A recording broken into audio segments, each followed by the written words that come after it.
Jobs and investment. I'm going to make that clear in a second. And this is all just in the last maybe 10 years. We're in a period of extraordinary change.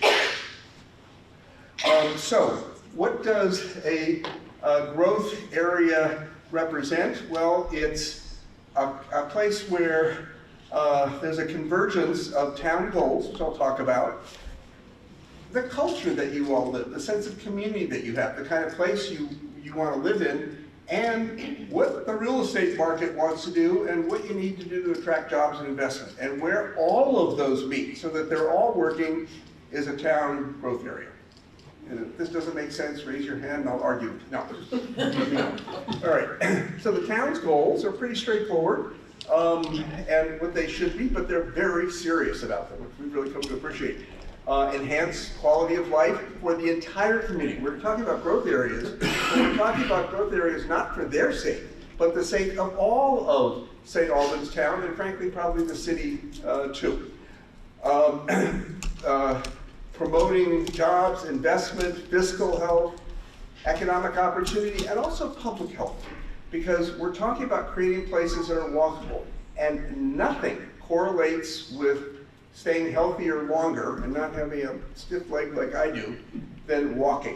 And we want to create places that don't just where you can walk, but where you're invited to walk, because there are things you want to walk to. And of course, preserve the natural areas and value resources.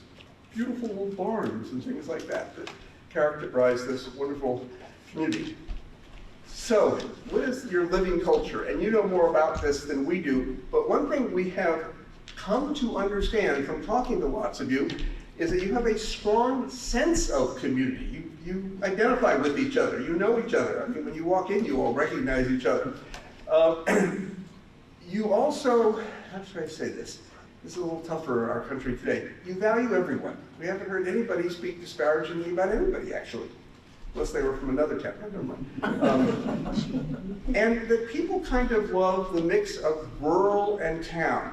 And I was sort of characterizing that as you can drink a beer and then get on a bike, meaning there are places where you can hang out with other friends, get in a bike and ride through nature. And that's a pretty lucky thing to be able to do, and we want to preserve those kinds of things. But now we're going to come to what is changing. And that starts with, well, real estate market and economic development, but it all starts with demographics. So I'm going to ask you all a very intrusive question. How many people in this audience intend to have a child in the next 5 years? Somebody has to raise a hand. There's some emphatic no's, actually. How many of you might move in the next 5 years?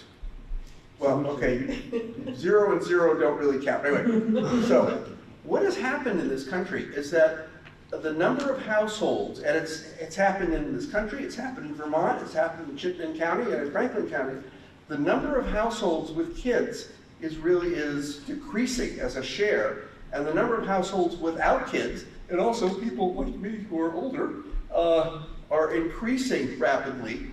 And folks without kids, and particularly older folks, are much more interested in being able to live in a mixed-use, walkable place than households with kids. So they have created a whole new market that didn't exist for decades.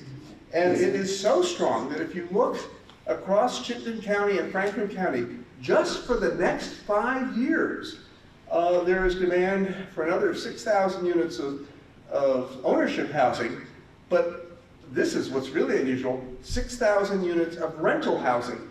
And I'm going to be very direct here. That doesn't mean these folks have less money. It means they want to live, they don't want the responsibilities of a house. They want to live in a place where they can walk and run into friends and grab a beer again and all that cool stuff.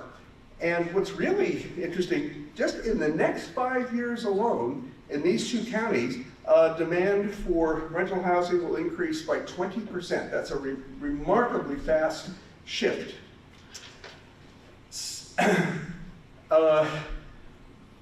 When people move into more compact, think of the mixed-use walkable center in the heart of a growth area, move into places like this that sort of look like that, their housing becomes a lot more valuable.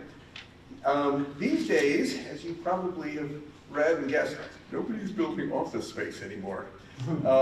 And that's actually not just because of COVID. For the last 20 some odd years, the share of people going into the office has been going like that because more and more of us work remotely. But because of the changing demographics, there is tremendous demand for living in these mixed-use walkable places, and there's a real shortage of this kind of housing in St. Albans Town, in Northwest Vermont, in these counties. So when you can create places where you can walk to something and run into friends, people pay a lot more for that housing. Now that doesn't mean it has to be more expensive.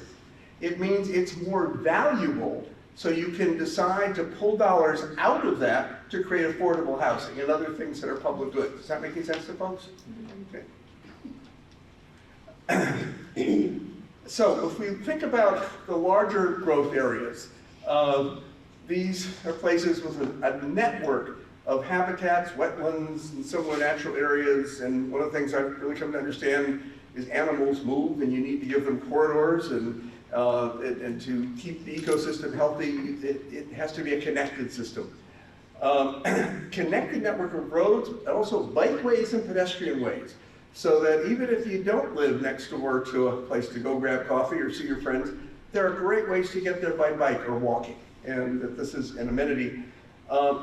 And mixed-use walkable centers, and this sets the stage for transit connectivity so you don't have to get in a car everywhere you want to go. You know, if you live in a very spread out area with without a kind of critical mass of people, it's too expensive to provide transit. I think you all get this. When you concentrate people in an area like this, then you can provide another option, transit option to get to work or to see friends. So I already mentioned this. This is, oh, I'm going backwards. I see what's going on here. The down button, yeah. Okay, thank you. So what are the principles for planning the mixed-use walkable centers that we're going to be talking about that should really guide this? And these we really learned from you and the folks in the town. So preserve and celebrate natural value resources, promote complete communities that include a diversity of incomes, ages, and backgrounds. You know, you are not a group of people who want to live next to people who are just like you all the time. Create walkable mixed-use places. We've talked about this. Oh, then invite people to share community. Because when you can have coffee or beer next to each other, you start talking to each other. You have a reason you see each other. Respect and enhance the character, livability, and prosperity of the town and the city. And one thing I want to point out is that the places, when we talk about a mixed-use walkable center, that doesn't affect a blade of grass at anybody's single-family home nearby. Nothing changes, but now they have a place to walk to if I want to get ice cream or beer, once again. So. David. It's been a long week, guys. But she's Irish, so I've learned from her. Oh, boy. Okay, sorry. Okay, and these are places that really need to reflect state-of-the-art environmental responsibility today and going forward. Ideally, these kinds of places happen when you can walk from where you live to where you want to shop, to where you want to hang out and see friends, to where you want, whatever you want to do in 5 minutes. Most of us actually don't walk much more than 5 minutes or a quarter of a mile. When we can develop a concentrated, compact area where there are a lot of things to do as well as live and maybe have jobs, etc., people get out and do a lot of walking. Is this making sense to folks? And they have rich lives. So what are the strategies that make these principles real? One is, and I won't read all the words here, but lots of ways to get around. A grid of streets, bikeways and pedestrian paths, streets that are lined with trees so that when it's hot in the summer, you want to go out and walk on them. A public realm that isn't just a big park someplace, but has neighborhood parks, walkable main streets that really invite you to walk because they have retail, things you want to walk to.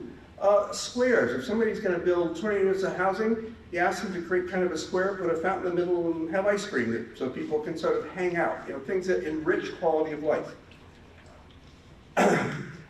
Preserve valued resources and connection to natural systems, and I think you probably all understand that well enough. I hope you like sheep. All right.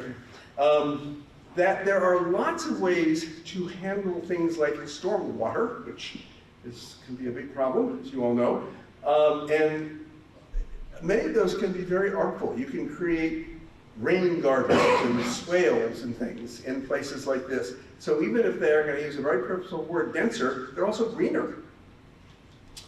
A variety of housing. So there should not be, you are not a one-size-fits-all community. No place should be, particularly the kind of neighborhood we're talking about. So housing should range from, maybe a couple of single-family houses, but maybe small apartment buildings to larger apartment buildings.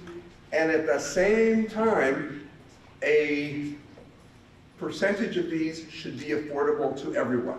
And we have to remember, everyone includes the people who teach our kids in school and our own kids half the time. So,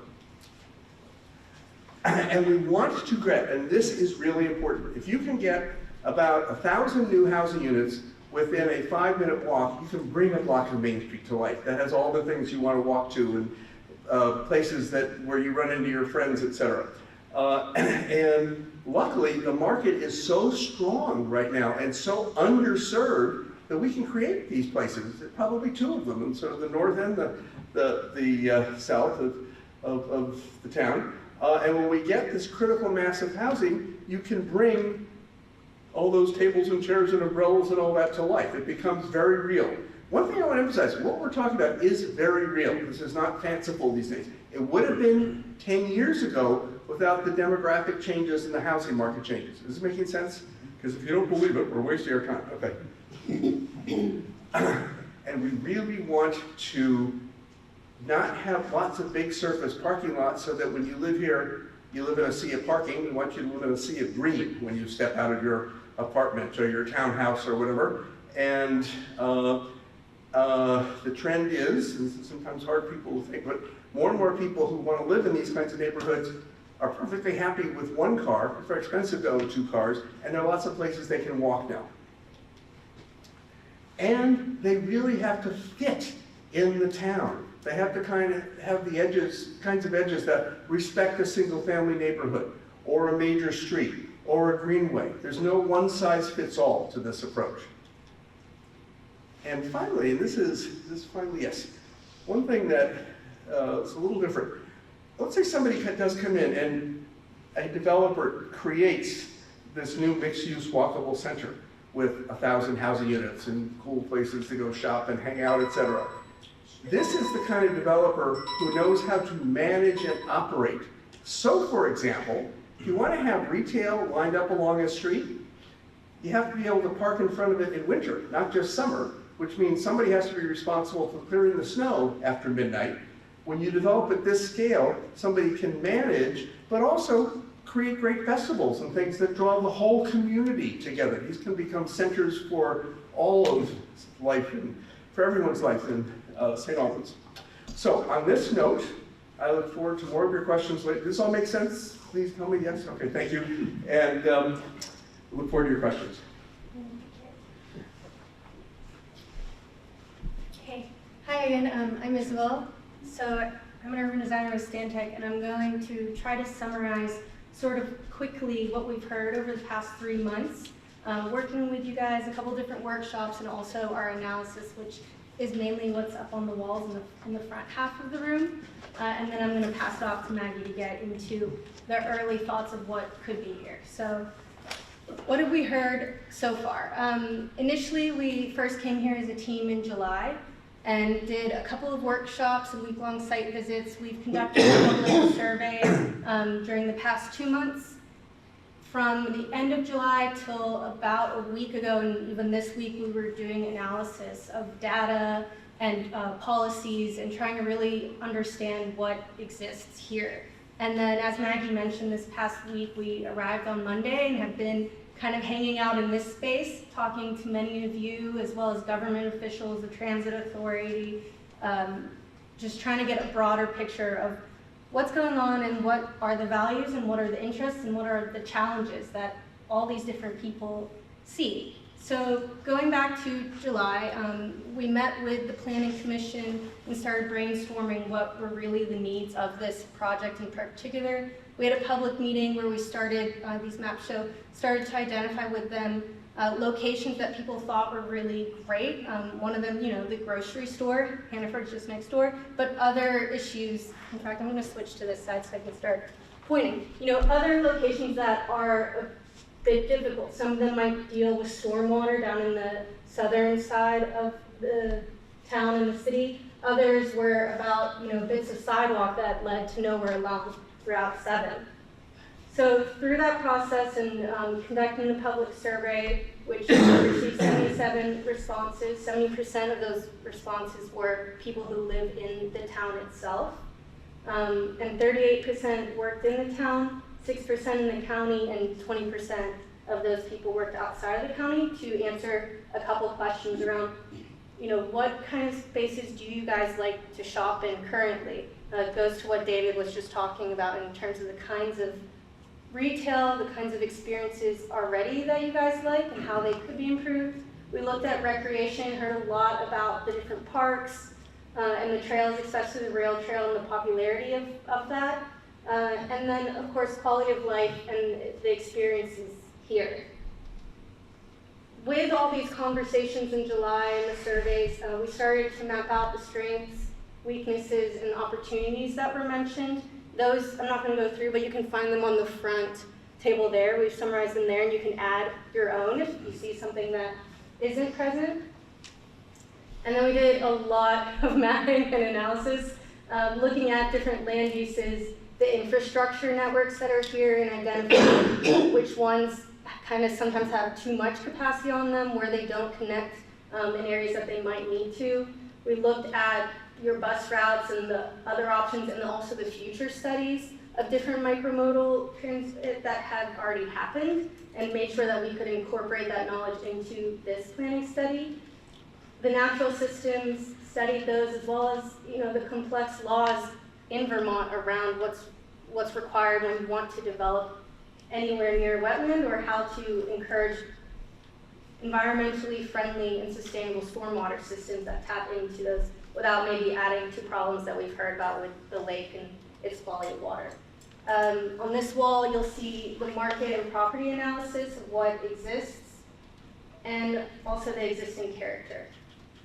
So moving forward, I want to just kind of frame a little bit more of why the town has chosen, at least from our perspective, right? I won't speak for them, but from our perspective, the reasons that the town has chosen these smart growth areas. So, this is the city of St. Albans.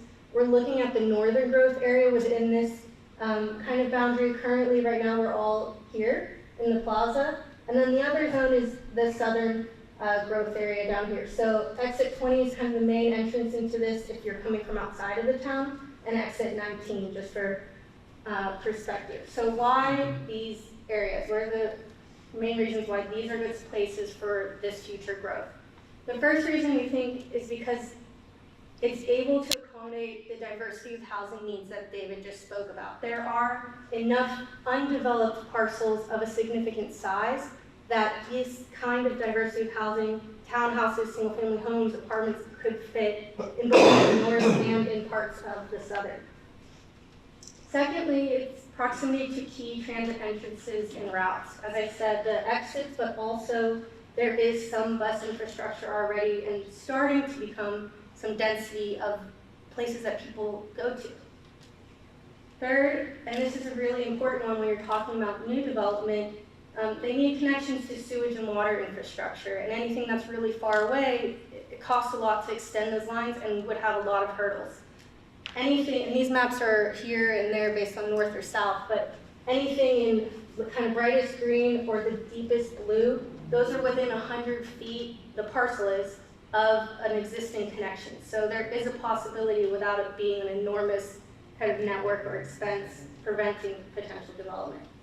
And lastly, we really do think that because of the location and kind of them hugging the city, but also in this density part that's already growing in the town, they can support the business that exists here. helping the retail and the restaurants that are here, but also creating new things. So just very quickly, I'm going to try to summarize in general the sort of character of these areas that we've been learning and hearing from everybody, the northern and southern growth areas, starting with the northern area. Some of the existing qualities are the grocery stores. The biggest ones are in this area. The important connection to Route 7 and Exit 20 for travel, so convenience if you did work in another county. The large and important wetlands, which are sort of half of this growth area actually. The rail trail, maybe one that we heard was a little more neutral, are the big box retail. Some people love them, some are not such fans anymore. And some of the challenges are that it's pretty isolated, sporadic development. There's limited walkability in this northern area, and the speed and amount of traffic, especially on Route 7, has been brought up many times as challenges that could be fixed. In the southern area, so for context again, this is the hospital. Here's the exit, the recreation centers. Proximity to schools. This zone is really unique because some of your middle school and your high schools are almost within walking distance if there was the proper infrastructure for kids and families to either bike or walk. They're close to some of the key job centers, the hospital and the industrial park, which is just off the image over there.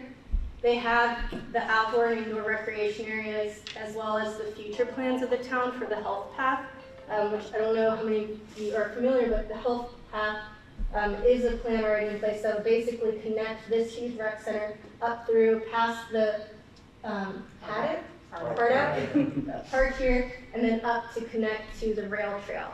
So that's a future plan that we're trying to integrate into anything we propose here. And then this area also has a residential quality. As you can see, a lot of it is single-family homes. It already has the development of people living there. Exit 19, we've heard it can get a little bit congested when people are coming back after a long day of work, and we know that this has been under development by the town and the state in collaboration for a while, so hopefully that is a big improvement to help come in, but also there's almost no way to really safely walk from anywhere over here, taking this main route into there. And because this is such an important route, it's almost always busy, even in the times we've been, just to get into the city and around. So that is something that could be improved. Again, limited walkability, as I just mentioned. Some of the neighborhoods are a little isolated. They've kind of been designed off of one route, and there's sort of one entrance for 100 homes, and there's no real way to kind of move in a different way. Increasing traffic and some stormwater challenges. So street character, I've mentioned quite a lot of these actually. So lack of sidewalks in many parts of the town. These, what we're calling kind of cul-de-sac development patterns, they force traffic into just a few areas, or mainly Route 7.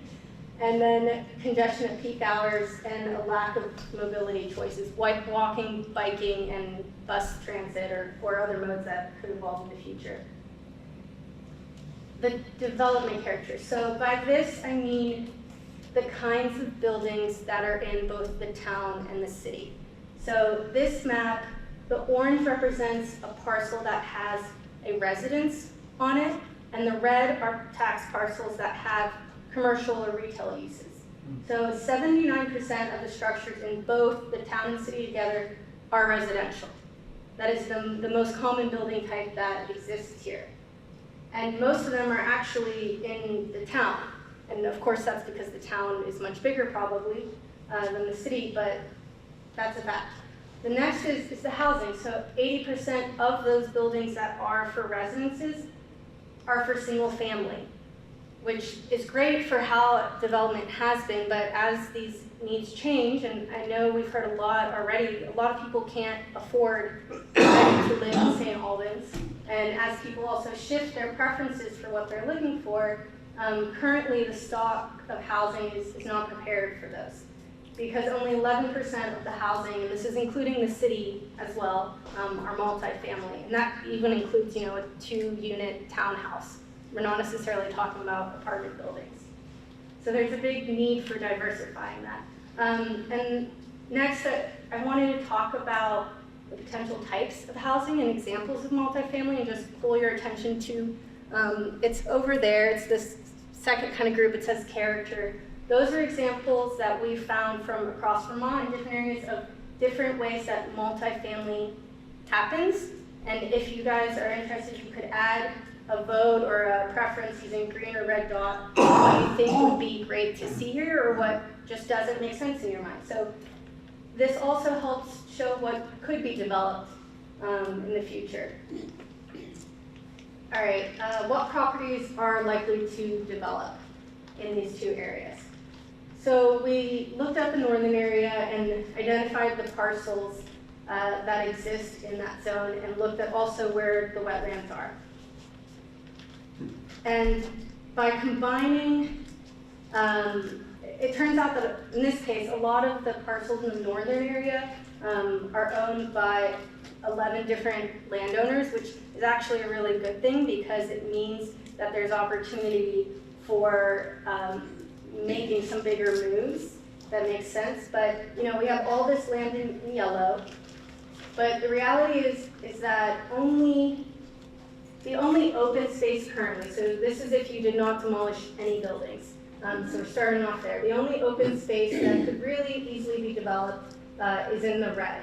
And that's because that's avoiding the wetlands and the restrictions around those, but also the buildings. And so you start to see this other story of what's really there. We did the same study for the southern growth area, looking at the available parcels,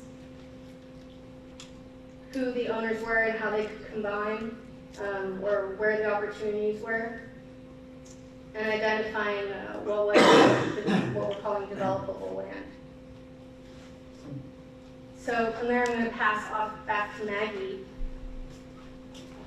to talk about ideas. Thanks, Thank you, guys. All right, you all still with us? Great. All right, so we talked a bit about the context, the market of what's coming here. There's just a huge need for housing and the services to support housing, right? So that's sort of the development side of transit-oriented development. We've talked about all the things we've heard in terms of weaknesses and concerns. And so now I want to talk a bit about how we turn all of this information into some recommendations. And for us, it's this kind of framework approach. And so I'm going to talk about a street framework, I'm going to talk about an open space framework, and then we're going to talk about development typologies within that, as a way to think about how you manage growth coming to these areas into the future. And then we'll tie this all back at the end. So this first diagram that we've done here, just to orient you all, this is Route 7 going right up through the middle. The sash right here going to exit 19, exit 20 up here. And what we've done is in black, we've highlighted just the streets that are an interconnected grid. So every other neighborhood and development off of this is essentially a one-way in, one-way out situation. And the thing that happens with that, and that, no shade, those are probably lovely places to live, but what they do is they dump all of the traffic back out onto 7, the sash, these state roads that you have. And it just continues to put the capacity there, and it leaves you with only one option, which is going by car.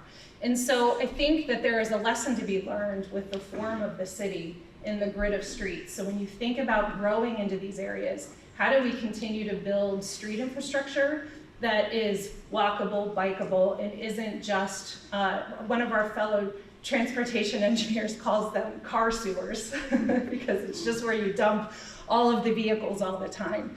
And so when we talk about a proposed network in these growth areas, we want to start thinking about how, as incremental development, as properties redevelop, as you think about your future, we're looking sort of 10, 20 years, how you begin to maybe plan for these street connections and maybe even require these street connections so that you can get a secondary network off of Route 7. So specifically in the north, that'll allow you to actually support more homes, more businesses, without dumping more and more cars onto Route 7. Because we know what happens when you build, when this development ultimately comes, because we know it is, the housing pressures are here, and they're just continuing to move to the south, for example. what happens is the next thing you know is 7 will have to be 6 lanes wide. It'll have to be 7 lanes wide, and it just keeps getting wider and wider. And this is a way we can avoid that by building more network. For 2 reasons. First of all, for people in their cars, but secondly, if you combine that now with also services in these locations that people can maybe limit half of their trips where they used to have to get in their car, they can now walk to the corner store, for the cup of sugar they need for their cooking. That's just one more time they're not getting in their car to go somewhere. So we think that's the first sort of principle here, or framework idea, is about adding this capacity. We started to look at it in section 2, which is just to say you have a right-of-way now. I had a lovely conversation with this gentleman in the 3rd row yesterday about the fact that Route 7 currently has no sidewalk. There's a bike lane that is pretty tight, right next to gravel, so I'm sure that's sort of taking your life in your hands. So this idea that as we talk about possibly new development coming in here, or any kind of improvements to Route 7, I think that they need to include sidewalks and/or or multi-use trails. That's a decision that can be made yet. The stormwater planning, that can be incorporated into it with trees and rain gardens in a very interesting way. And then also in some places, maybe not on Route 7, but on some of these other streets, consider on-street parking and things that support the businesses or support places for transits to stop. This is an example. If we talk about Fairfax, Fisher Pond, another north-south connection, one that does really link Collins Purley and Hardack Hill, and you get hopefully eventually a health trail along there. The idea that here too, that you might get new development along it. There's quite a bit of vacant property that's right sort of in this growth area. And so there's a real opportunity to transform maybe how that street looks and functions in the future. Doesn't mean it doesn't still carry the cars, but maybe we could mandate that it carries people in another way too. We also just sort of started to look at a typical residential street to begin to set some standards. Right now, you sort of only have a state road and then a sort of rural country road, and there's nothing in between. So, and I'm sure there are some, but the streets really do sort of fall into those 2 categories. And so thinking about a system of streets that have sidewalks built into them, that's part of the development standard, especially if we're going to be building residential that's duplexes, triplexes, that has some more density to it, or some more intensity of development. Having those systems, I think, is really important. And then similarly, where we have commercial streets, same thing. We could look at on-street parking. Those then also are places, not just for transit to stop, but places where you could actually have outdoor dining. You do have lovely weather some of the year. And my experience so far with people from around, we seem hardy, like hale and hardy. So I'm sure winters are no problem. Just throw a couple of propane heaters out there and it'll be fun, right? For a little après-ski sort of thing. So that's sort of just a general idea about streets. Next, we move on to the open space framework. For us, this is really interesting because when we talk about growth, we can sort of imagine paving everything, which is not what we're suggesting. And here, I think you have a lot of wonderful resources. We've talked about them, but it's really interesting to see them mapped. So I'm going to trace. This is the southern growth area here, more or less. And then the northern growth area is here. And as Isabel mentioned earlier, almost half of that northern growth area is that incredible wetland system that you have just to the west of Route 7. And that gives you a kind of natural edge, which is a luxury. First of all, it's a beautiful address for any kind of new development. That could be a very lovely wetland system and potential place for some trails. But it also forces you to concentrate your efforts in closer to Route 7, which I think would be an advantage here. What we've shown is we're going to talk about sort of 3 different, we'll say, categories of open spaces. We have the sort of natural systems, these kind of big, you have Hardack Hill, you have this wetland system, some of these larger areas of sort of preserved wetland or migration corridor, things that you want to maintain, and they just become a beautiful green edge to a lot of this, and they help you retain your kind of agrarian feel here.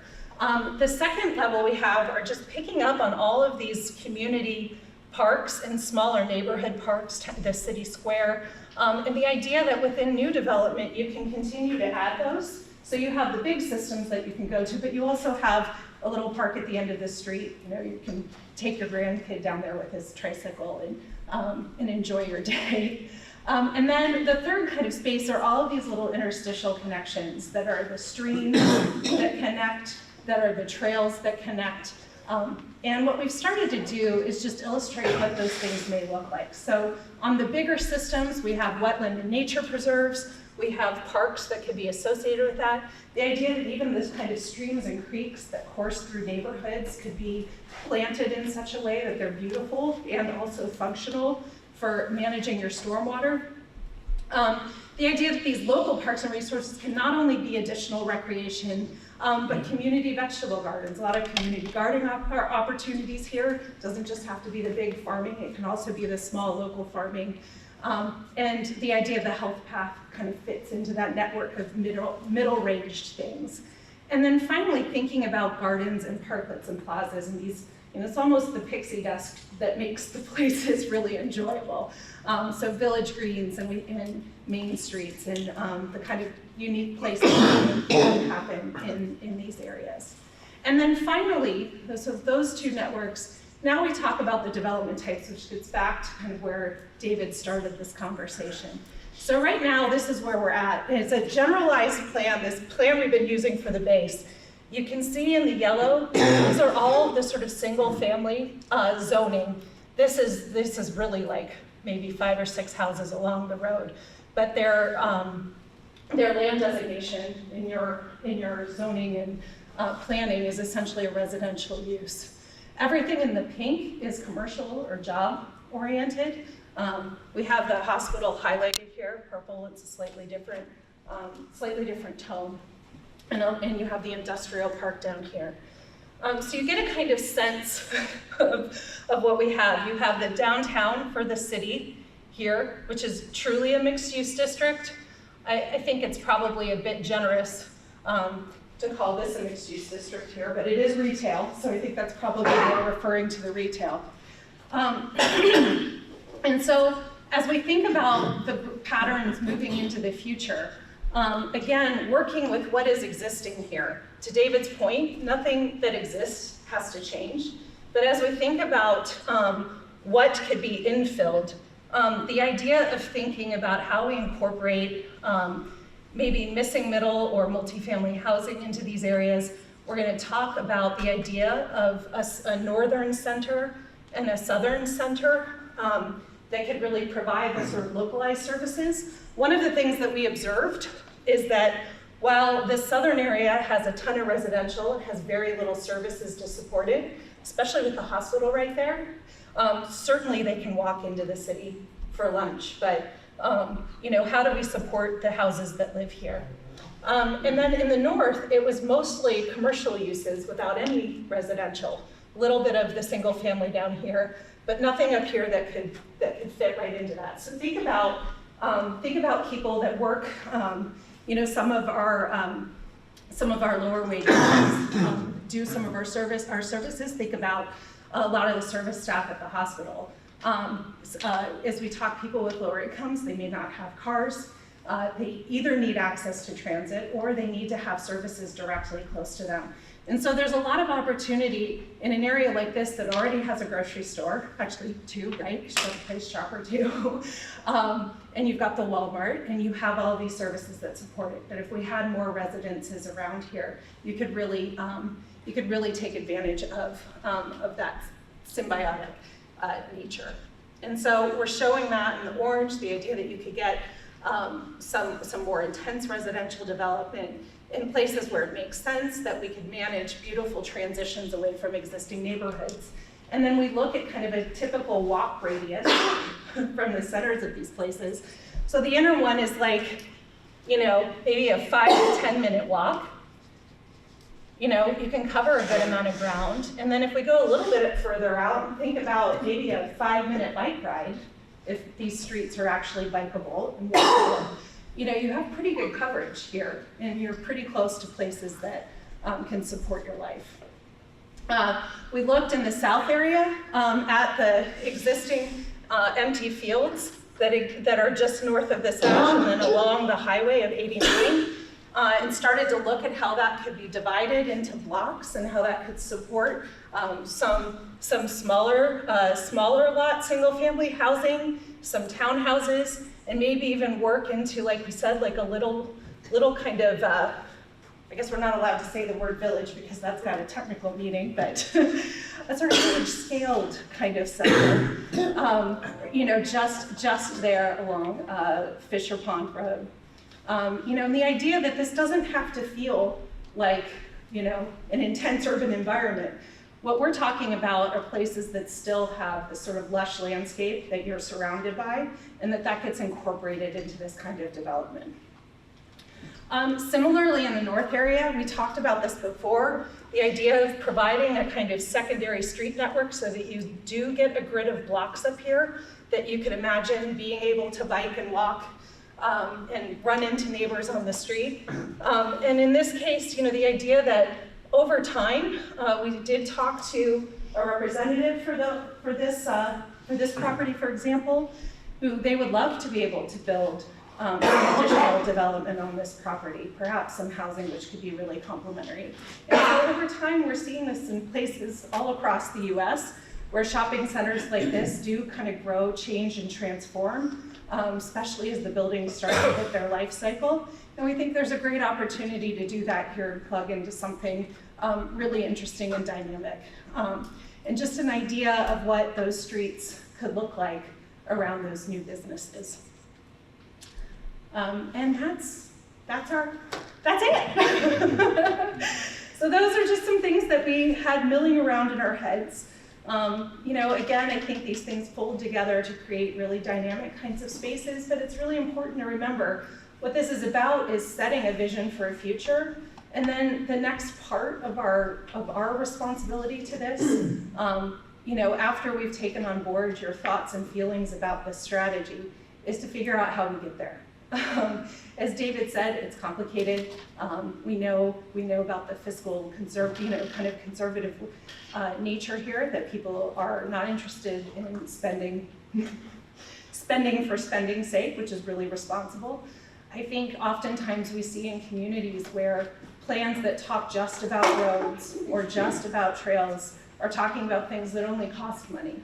And when we start talking about land use and development potential, we're talking about things that actually increase revenue to a town. And so it becomes a different mathematical equation. So I think there's a real opportunity here. I think this has been really intellectually and fun for us to do. This has been a great place to be immersed in. And so I think if we have general questions, we can take a few of those, but I think what I'd like to do is my team is going to be kind of stationed around. We have sort of the actual physical sketches that we've done back here pinned up so you can see in greater detail. I know sometimes the slides can be hard, and we can take notes and have conversations about your questions, concerns, things we could do better.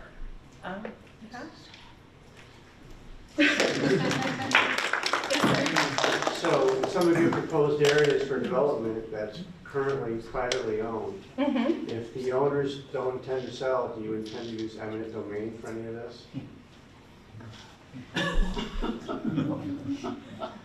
Would never be our recommendation, but you know, I could defer to the town to talk about that. But generally, what we are doing when we work with municipalities on a project like this is helping them with the regulatory process to enable this kind of vision. So it's really about enabling and not about forcing, if that makes sense. The other question I have is, increasing the number of housing areas and the number of people living here is going to put a strain on public service, public police, fire, rescue, the schools. Has any consideration been taken into that? And how is that going to affect our taxes going forward? No, it's a great question. David, I thought you had your hand up. No, I did, but I do. Great, please. Okay, yeah, these are going to be, the two mixed-use walkable centers are going to be high value. They will be a strong fiscal net positive, and more than able to cover the cost of services.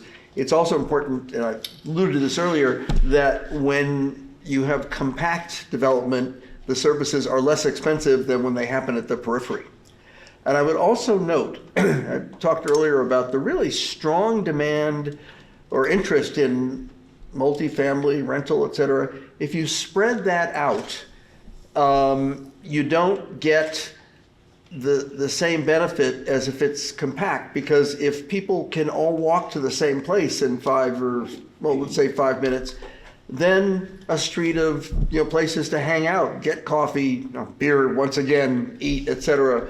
You can have little parks with fountains, places that kids can play. So it is not only a much more cost-effective way to develop, but it's a way to increase the amenity value to the larger town as this development occurs. Is that making sense? Yeah.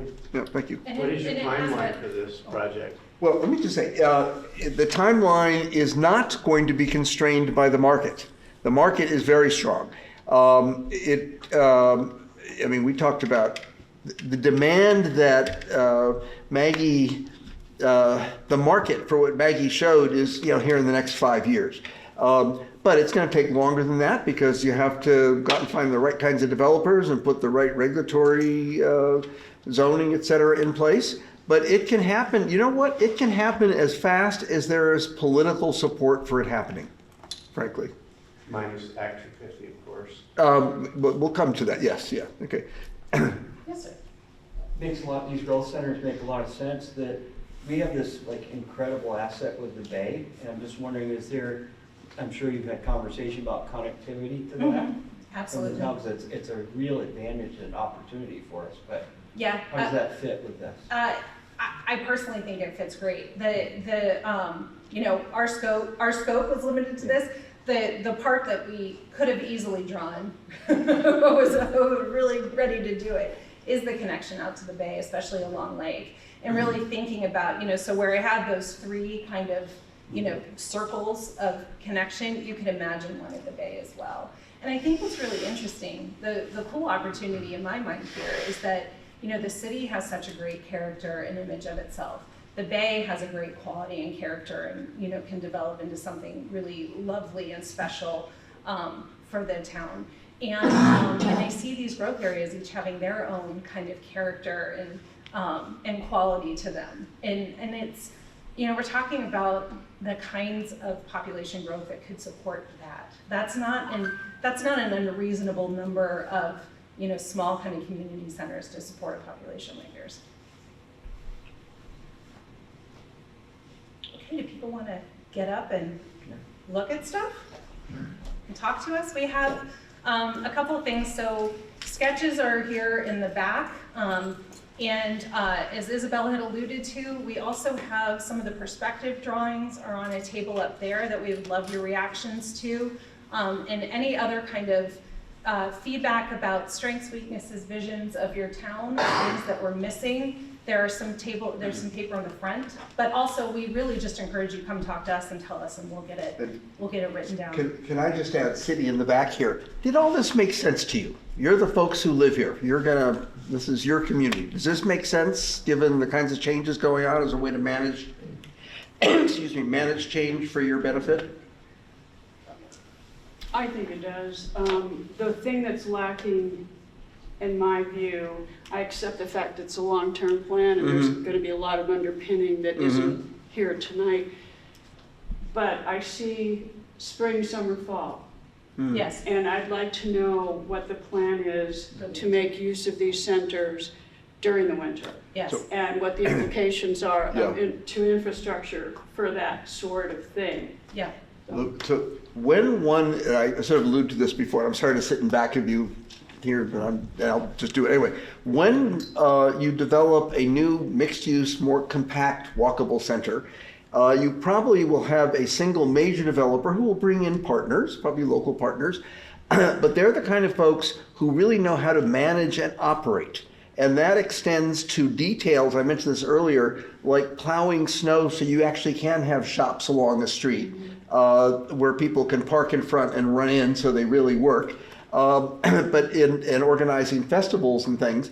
But it also extends to making sure these places are clean and safe, which I'm sort of surprised. A lot of people around here mentioned safety. Maybe shouldn't be.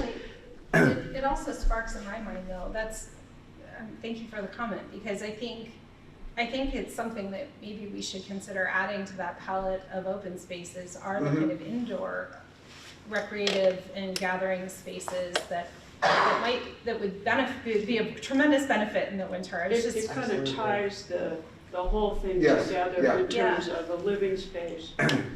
Yeah, I would say everybody I know who has some responsibility for a new center like this in northern climates is really good at winter carnivals and festivals. Montreal. Yes, exactly, yes. I actually, we have wonderful colleagues in Montreal that we work with quite a bit, and I was already like, I've got to call Craig about snow removal, a snow removal toolkit. You have to have somebody who's willing to remove it after midnight, so people can park in the spaces during the day. Anyway, that's it. But, yeah, that's a wonderful point. Any other ideas of that, like things that you think we missed that we need to look at? Al? Young people. There's only 3 young people here. They're the ones who are going to live into the future. Are we, as elderly people? Who are the 3, Al?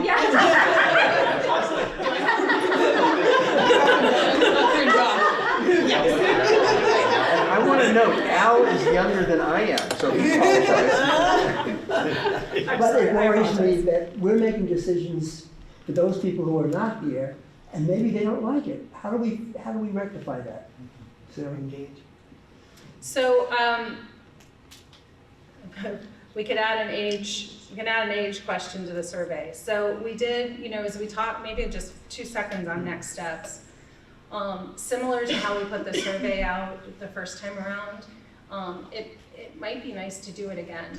Online, we can tend to reach more people, especially folks that, you got a couple of little ones at home or a busy, I don't know, millions of other things going on, work 2 or 3 jobs. It's an easy way to let people sort of see what's going on. So that might be another option here. That doesn't totally get to your point, but I think, as we talk about next steps, that's a way to also gather that piece of feedback. Could this be put on the internet with a verbal Yes. narrative? Yeah, I think we can probably, I know portions of it have been recorded, but wherever Megan is, if we have to do the same thing we did last time, where we narrate the show so that it's up on a video that people can watch, happy to do it again. And it's your job to get people to watch it. Yeah, I would add to that using text to reach to the younger people might be an important tool to get them to go to the internet, to look at whatever's out there. And the text orientation is undeniable. It's true, it's so true. Great. Any other missing pieces?